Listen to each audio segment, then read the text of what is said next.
Number booth का जो ballot box है पूरा पानी डाल दिया सब तौर पर, क्योंकि तृणमूल का दुष्कृत्य आकर यहाँ पर लूटपाट मचा रहे थे। फिर विविध अंदर में छापा वोट मार रहे थे। पब्लिक ने देख लिया, फिर उस लोगों ने रियायत नहीं किया, फिर ढोक कर सब तोड़फोड़ करके जाल ढाल दिया तो पानी गिर गया। 100, 150 लोग आकर मुख्य फैक्ट्री बात कर यहाँ पर तांडव कर रहा है, छापा मार रहा था। कुछ मॉब, एक बहुत सारा मॉब अराउंड 100 और 200 उस दर्जे से आए और दरवाजा तोड़ के अंदर घुस गए। हम लोगों को जान बचाने के लिए यहाँ से भागना पड़ा। अब मैं आपको दिखाता हूं, कोई सुरक्षित नहीं बंगाल में। बीजेपी के जो अध्यक्ष हैं उन पर हमला हो गया, देख रहे हैं बीजेपी के अध्यक्ष बंगाल के मौजूदार, उन पर हमला हो गया। ये एक तस्वीर, अगली तस्वीर दिखाई जरा। उसके बाद बीजेपी ने प्रोटेस्ट किया है, देख रहे हैं बीजेपी बंगाल की सड़कों पर निकली कि ये क्या तमाशा हो रहा है, ऐसे कोई शख्स कैसे वोट देने जा सकता है। सड़कों पर निकले लोगों ने प्रोटेस्ट किया है, प्रदर्शन किया है। अगली तस्वीर दिखाइए। उसके बाद बीजेपी के नेता, बीजेपी के वर्कर को आप देख रहे हैं, चुनाव आयोग पहुंचाइए बीजेपी का वर्कर हाथ में झंडा लेकर। ऐसे हालात थे, लोग चुनाव आयोग पहुंच रहे थे। अब गृह मंत्री अमित शाह एक्टिव हो गए। अमित शाह ने बड़ा एक्शन लिया है और जल्द ही और बड़ा एक्शन होने वाला है। जरा देखिए अमित शाह का एक्शन क्या है। बंगाल में हिंसा पर एक्शन में गृह मंत्रालय है। हिंसा पर गृह मंत्रालय ने रिपोर्ट मांगी है और बीजेपी अध्यक्ष नड्डा ने शुभेंदु अधिकारी से बात की है। बंगाल प्रभारी मंगल पांडे ने भी नड्डा से बात की है। बीजेपी बंगाल में लोकतंत्र की हत्या नहीं होने देगी, ये जेपी नड्डा का कहना है। लड़ाई को लोकतांत्रिक तरीके से आगे ले जाएंगे। बीजेपी ने राष्ट्रपति शासन की भी मांग की है। बंगाल के अंदर टीएमसी ने हिंसा का ठीकरा बीजेपी पर फोड़ा है। केंद्रीय बलों की तैनाती को लेकर भी सवाल उठाए गए हैं। सुनिए जरा क्या कह रहे हैं सुधांशु त्रिवेदी और शहजाद पूनावाला।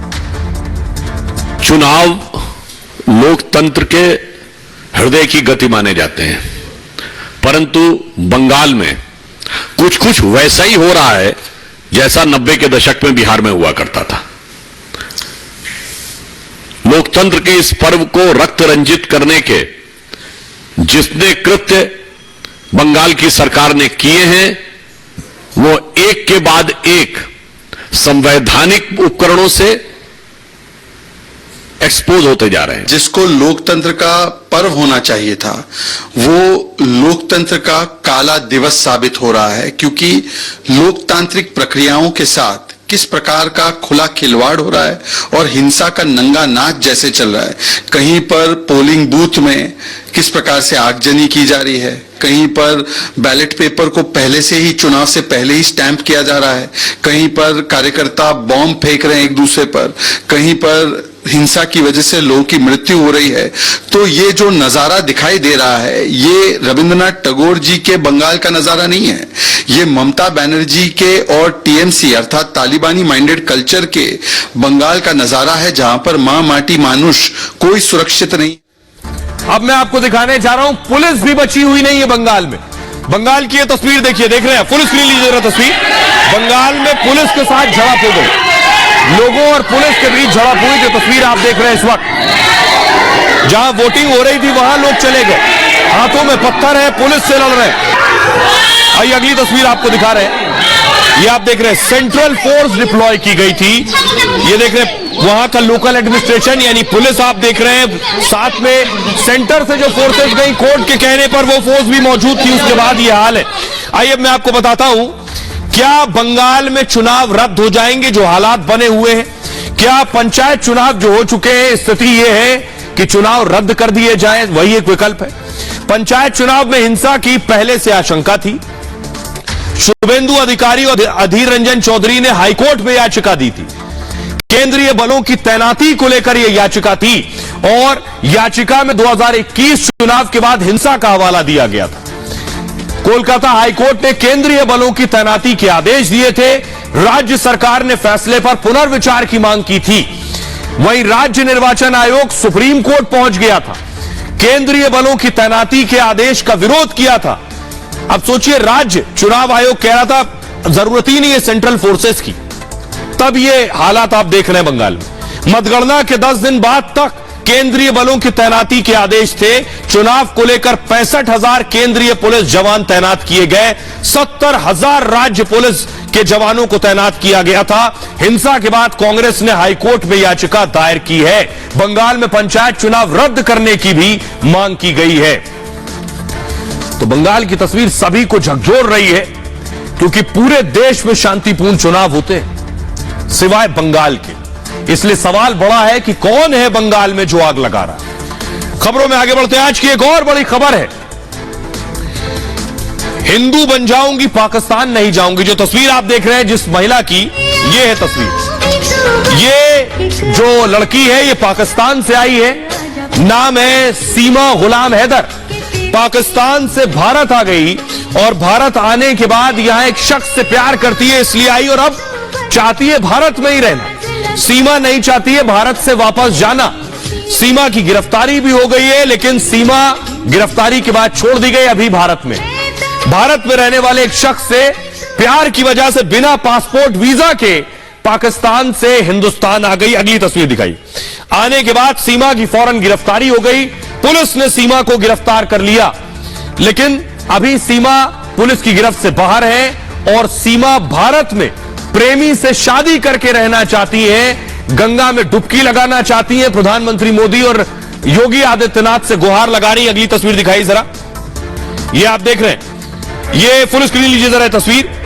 ये सीमा गुलाम हैदर है। सीमा गुलाम हैदर पाकिस्तान की रहने वाली है, अब भारत में रहना चाहती है, हिंदू धर्म भी अपनाना चाहती है सीमा।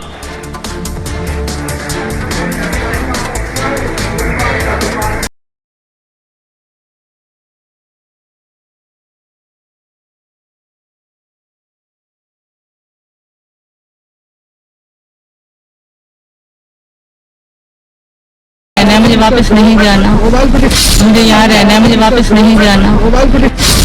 गदर फिल्म जैसी कहानी और वैसी ही प्रेम दीवानी। पूरी दुनिया में भारत पाकिस्तान की इस प्रेम कहानी के चर्चे हैं। ये कहानी है पाकिस्तान की उस सीमा की जिसने प्यार के लिए मुल्क और धर्म की सीमाएं तोड़ दी। मैंने हिंदू धर्म स्वीकार कर लिया है, हमने शादी भी कर ली है, पर दुनिया को प्रूफ चाहिए होता है, तो प्रूफ के लिए हम कोर्ट मैरिज और गंगा नहाऊंगी। अपने प्यार को पाने के लिए सीमा पाकिस्तान छोड़कर भारत आ गई। सीमा को धमकियां मिली, जेल तक जाना पड़ा, लेकिन सीमा अड़ी है। प्रधानमंत्री और सीएम योगी से गुहार लगा रही, भारत में बस जाऊंगी, पाकिस्तान नहीं जाऊंगी। मेरी योगी से, मोदी जी से ये रिक्वेस्ट है कि मुझे यहाँ रखा जाए और मुझे नागरिकता यहाँ की दी जाए और उनके साथ मुझे, मेरी योगी से, मोदी जी से ये रिक्वेस्ट है कि मुझे यहाँ रखा जाए और मुझे नागरिकता यहाँ की दी जाए और उनके साथ मुझे। और आइए अब आपको बताते हैं, सीमा पाकिस्तान को ठुकरा रही है। अब वो वापस पाकिस्तान नहीं जाना चाहता। वैसे जो वहां रह रहे हैं वो खुद भी वहां नहीं रहना चाहते। देखिए जरा सीमा क्या कह रही है। ये आप देख रहे हैं सीमा को, जो अभी हिंदुस्तान में है और अपने मुल्क नहीं जाना चाहती। पाकिस्तान से भारत आई सीमा हैदर जेल से रिहा हो गई। सीमा हैदर और उनके प्रेमी सचिन को कोर्ट ने जमानत दे दी है। सीमा ने कहा है कि प्यार के लिए उसने हिंदू धर्म अपना लिया है। उसने सचिन से नेपाल के पशुपतिनाथ मंदिर में शादी कर ली। दुनिया को सबूत चाहिए, इसलिए मैं कोर्ट मैरिज भी करूंगी, मैं गंगा भी नहाऊंगी और जो भी कहा जाएगा करूंगी। 3 साल से सचिन को जानती हूं, उनके बगैर नहीं रह सकती, क्योंकि मैं सचिन से हद से ज्यादा प्यार करती हूं। मैं कराची से हूं और उनके लिए भारत आई हूं, यानी सचिन के लिए। मोदी योगी से गुहार है कि मुझे यहीं रहने दिया जाए, मुझे भारत की नागरिकता भी दी जाए। वो कहती है अगर पाकिस्तान भेजा गया तो मुझे मार दिया जाएगा पाकिस्तान में, कराची लौटने पर मेरी हत्या कर दी जाएगी। उनका कहना है भारत का कानून और पूरा सिस्टम बहुत अच्छा है। उसकी तारीफ कर रही है सीमा। पाकिस्तानी हूं, फिर भी लोग यहां सम्मान कर रहे हैं, मेरा रिस्पेक्ट दे रहे हैं मुझे, इसलिए अब मैं भारत में रहूंगी, पाकिस्तान कभी वापस नहीं जाऊंगी। सुनिए सीमा गुलाम हैदर क्या कह रही है। सचिन के प्यार में यहाँ आई हूँ और चाहती हूँ, मैं इनको अच्छे से ज्यादा चाहती हूँ और मैं यहाँ रहना चाहती हूँ, इनसे शादी करती हूँ। मेरी योगी जी से, मोदी जी से ये रिक्वेस्ट है कि मुझे यहाँ रखा जाए और मुझे नागरिकता यहाँ की दी जाए और उनके साथ मुझे, हिंदू धर्म स्वीकार कर लिया है, हमने शादी भी कर ली है, पर दुनिया को प्रूफ चाहिए होता है, तो प्रूफ के लिए हम कोर्ट मैरिज और गंगा नहाऊंगी, जो भी मुझे कहा जाएगा वहाँ करके मैं पूरी तरह से हिंदू बन जाऊंगी।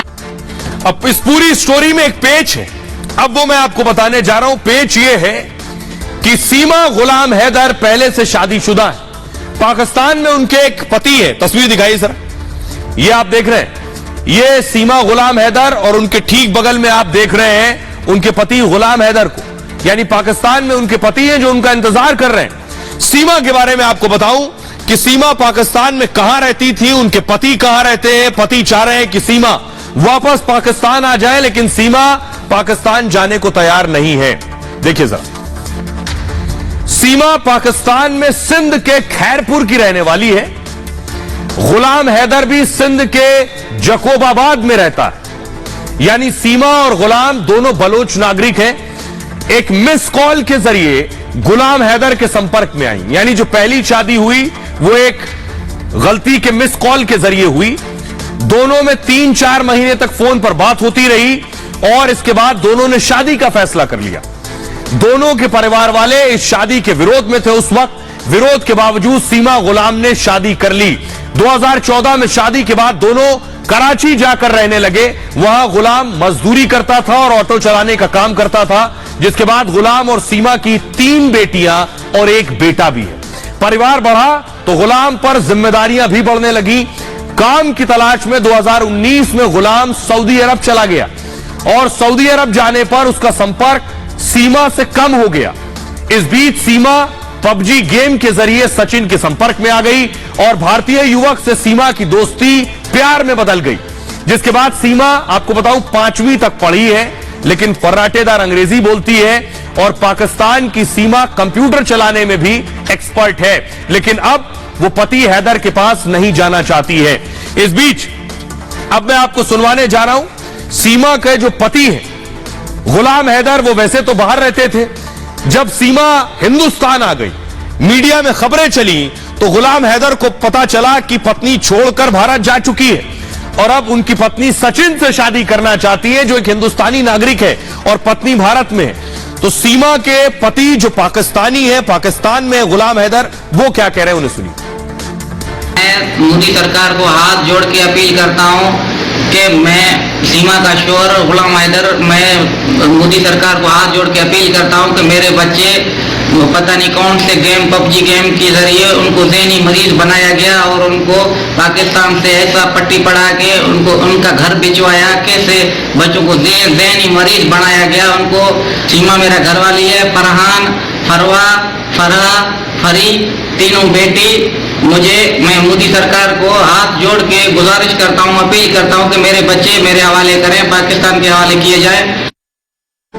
आइए, अब मैं आपको बताने जा रहा हूं कि सीमा आ तो गई है भारत, लेकिन सीमा अकेले नहीं है। सीमा की गिरफ्तारी हो गई थी 2 दिन पहले तक, सीमा जेल में थी, लेकिन सीमा अकेले नहीं आई। सीमा 4 बच्चों के साथ आई है, जो गुलाम हैदर कह रहे थे। उनमें देखिए 3 बेटे और 1 बेटी है। 4 बच्चे सीमा के हैं। सीमा जेल में थी, जब जेल भेजा गया तो बच्चे कहां रहे, तो बच्चों को भी साथ में जेल भेज दिया गया, लेकिन कोर्ट ने सीमा को जमानत दे दी। देखिए कोर्ट ने क्या कहते हुए जमानत दी। सीमा पाकिस्तान की, सीमा को कोर्ट से राहत मिली है और आपको बताऊं नोएडा की जेवर सिविल कोर्ट ने उसे जमानत दी थी। जूनियर डिवीजन न्यायाधीश नाजिम अकबर ने सुनवाई की इस मामले में। सीमा के वकीलों ने कोर्ट में दोनों की शादी का खुलासा किया, कहा नेपाल में हिंदू रीति रिवाज से दोनों शादी कर चुके हैं। इसके बाद सीमा हैदर भारत आई हैं, अब वो पाकिस्तान नहीं जाना चाहती हैं। बच्चों की सुरक्षा और देखरेख का हवाला दिया गया। दलील सुनने के बाद जज ने सशर्त जमानत दे दी। सीमा और सचिन पता नहीं बदल सकते हैं अब, यानी सीमा को अपने आशिक प्रेमी सचिन के घर, जो रब्बूपुरा नोएडा में है, वहीं रहना होगा। जांच में सहयोग करने और देश न छोड़ने की भी शर्त रखी गई है। पुलिस उस पर धोखाधड़ी का केस लगाने की भी तैयारी में थी, लेकिन दलीलें सुनने पर कोर्ट ने धोखाधड़ी की धाराएं हटा दी हैं। साथ ही जांच एजेंसी भी अपना काम करती रहेगी इस मामले में, और कानूनी प्रक्रिया में सीमा और सचिन को सहयोग करना होगा। लेकिन सीमा कहां की रहने वाली है, वो तस्वीर मैं आपको दिखाने जा रहा हूं। पाकिस्तान के कराची में रहती थी, ये देख रहे हैं, पाकिस्तान का कराची कैंट, कराची की रहने वाली है। वहां से यहां आई, लेकिन सीमा कैसे आई भारत, सवाल सभी के जहन में है। सीमा के पास न पासपोर्ट न वीजा, लेकिन हिंदुस्तान में दाखिल हो गई तो किस रास्ते से भारत पहुंची, देखिए जरा। सबसे पहले पाकिस्तान के कराची में थी सीमा, वहां से ये दुबई पहुंची। कहा जा रहा है दुबई में शौहर रहते हैं गुलाम हैदर, तो शायद दुबई इसलिए गई। आरोप यह है कि दुबई में पति से पैसे लिए कि घर का रेनोवेशन कराना है, मरम्मत करानी, और लेकर वो वापस गई काठमांडू। काठमांडू में मुलाकात हुई सचिन से। काठमांडू में मिलने के बाद भारत और नेपाल का बॉर्डर है सोनौली बॉर्डर, सोनौली बॉर्डर पर पहुंची सीमा। वहां से महाराजगंज में एंटर हुई, जिसके बाद दिल्ली आकर रुकी, और दिल्ली के बाद नोएडा में फिलहाल ठिकाना है जहां सीमा गुलाम हैदर रह रही हैं। अब आपको दिखाते हैं कि सवाल बुनियादी यह है कि सीमा आखिर पकड़ी कैसे गई। सीमा भारत तो आ गई थी, उनको लग रहा था कि भारत में वो सचिन के साथ रहने लगेंगी, उनकी कोई तफ्तीश नहीं होगी, कोई जांच नहीं होगी, लेकिन ऐसा नहीं हुआ। सीमा पकड़ी कैसे गई कि पाकिस्तान की सीमा सचिन के प्यार में हर चुनौती पार करने को तैयार। अपने प्रेमी तक पहुंचने के लिए उसने 12 लाख की जमीन तक बेच डाली। पाकिस्तान से दुबई और नेपाल तक का रास्ता तय किया। 13 मई को सीमा बच्चों के साथ नेपाल से नोएडा आ गई, जहां से सचिन उसे लेकर नोएडा के रब्बूपुरा गांव पहुंच गया। 5 दिन तक दोनों रब्बूपुरा में एक किराए के कमरे में रहे। इसके बाद सचिन ने अपने पिता को सीमा के बारे में बताया। सचिन के पिता ने सीमा को यहां के तौर तरीके अपनाने को कहा। सीमा ने कहा सचिन के साथ रहने के लिए वो कुछ भी करेगी। सचिन के साथ कोर्ट मैरिज के लिए भी तैयार है सीमा। 30 जून को वो बुलंदशहर कोर्ट पहुंची शादी करने के लिए। सचिन पहले ही कोर्ट चला गया, वकीलों से बात की। बाद में सीमा भी बच्चों के साथ शादी के लिए कोर्ट पहुंच गई, मगर पाकिस्तानी होने की बात पर वकीलों ने एतराज जताया। कहा पाकिस्तानी महिला की ऐसे शादी नहीं हो सकती। कोर्ट से ही मामला पुलिस और खुफिया एजेंसी तक पहुंच गया। पुलिस को मामला संदिग्ध लगा तो वो गिरफ्तारी में जुट गई। इस बीच सचिन और सीमा रब्बूपुरा से फरार हो गए, लेकिन हरियाणा के बल्लभगढ़ से दोनों को गिरफ्तार किया गया। सीमा के पास 3 आधार कार्ड और 4 मोबाइल मिले। शक होने पर सीमा के प्यार के पीछे हनी ट्रैप का एंगल तो नहीं, इस पर पुलिस ने जांच शुरू की। जब्त दस्तावेजों के साथ सीमा और सचिन कोर्ट में पेश किए गए। सुनिए क्या कुछ कह रही है सीमा। गिरफ्तारी के बाद अब आजाद है, सुनिए जरा। प्यार में यहाँ आई हूँ और चाहती हूँ मैं इनको, हद से ज्यादा चाहती हूँ, और मैं यहाँ रहना चाहती हूँ इनसे शादी करके। यहाँ की पुलिस, यहाँ का कानून, यहाँ का सिस्टम बहुत अच्छा है, बहुत चेंज है हमारे यहाँ से, हमारे मतलब मुस्लिम से बहुत चेंज है, बहुत अलग है यहाँ की जगह। यहाँ का अच्छा है रहन सहन बहुत, और मैं यहाँ रहना चाहती हूँ। अब आइए, अब आपको दिखाने जा रहा हूं शख्स को जिसके प्यार में सीमा आई है। वो सचिन कौन है? ये है सचिन। फुल स्क्रीन लीजिए जरा तस्वीर। सीमा सचिन से प्यार करती है, और इन्हीं सचिन के लिए पाकिस्तान से अपने पति गुलाम हैदर को छोड़कर भारत आई। अब सीमा सचिन के साथ ही रहना चाहती है। सीमा सचिन की जो मुलाकात है वो ऑनलाइन गेम पबजी के जरिए हुई।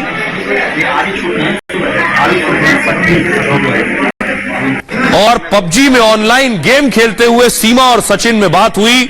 सीमा सचिन के इश्क में इस कदर पागल हुई कि पाकिस्तान से भारत आ गई। देखिए जरा, अब सीमा सचिन के साथ रहेंगी। सचिन कौन है, कहां रहते हैं सचिन, ये आपको बताता हूं। तो दरअसल सीमा पबजी गेम से सचिन के संपर्क में आई। वीडियो कॉलिंग के जरिए नजदीकियां बढ़ी। मार्च में पाकिस्तान से नेपाल पहुंच गई। सीमा से मिलने सचिन भी नेपाल पहुंच गया।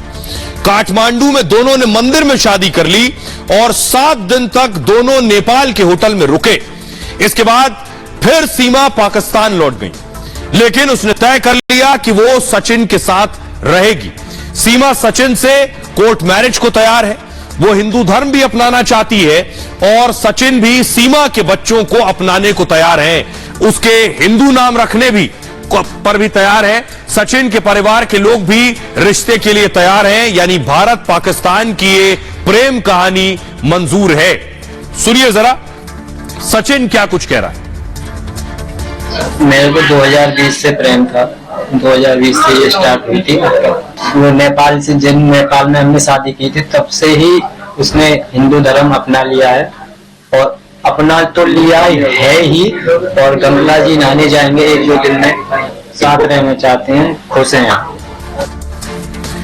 अब आइए, एक बड़ी पेचीदगी ये है कि सीमा पाकिस्तान की नागरिक है, भारत आ गई है, लीगल तरीके से नहीं आई है, तो क्या भारत में रह पाएंगी या भारत से वापस जाना पड़ेगा। पाकिस्तान की सीमा भारत में रहना चाहती है। उसने प्रधानमंत्री मोदी और सीएम योगी आदित्यनाथ से गुहार लगाई है। काठमांडू में शादी का दावा किया है कि हम तो शादी कर चुके, लेकिन भारत में अब तक शादी नहीं हुई है। कोर्ट मैरिज का वकील विरोध कर रहे हैं क्योंकि सीमा की पहले ही एक शादी हो चुकी है और सीमा का पति से तलाक भी नहीं हुआ है। सीमा सचिन से शादी कर हिंदू बनना चाहती है, यानी वो हिंदू धर्म अपनाने को भी तैयार है, लेकिन हिंदू धर्म में एक साथ 2 शादी जायज नहीं है। उसे पुराने रिश्ते से पहले अलग होना पड़ेगा, यानी पति गुलाम हैदर से तलाक लेना होगा और सुरक्षा के लिहाज से ही कुछ दिन भारत में रह सकती है, पर बतौर सचिन की पत्नी कानूनी वैधता संभव नहीं दिखती है। आइए खबरों में आगे बढ़ते हैं। अब बात सीमा गुलाम हैदर की हो गई जो पाकिस्तान से भारत आई है। भारत में एक एसडीएम है जिनको लेकर पिछले कई दिनों से बवाल जारी है। हम बात कर रहे हैं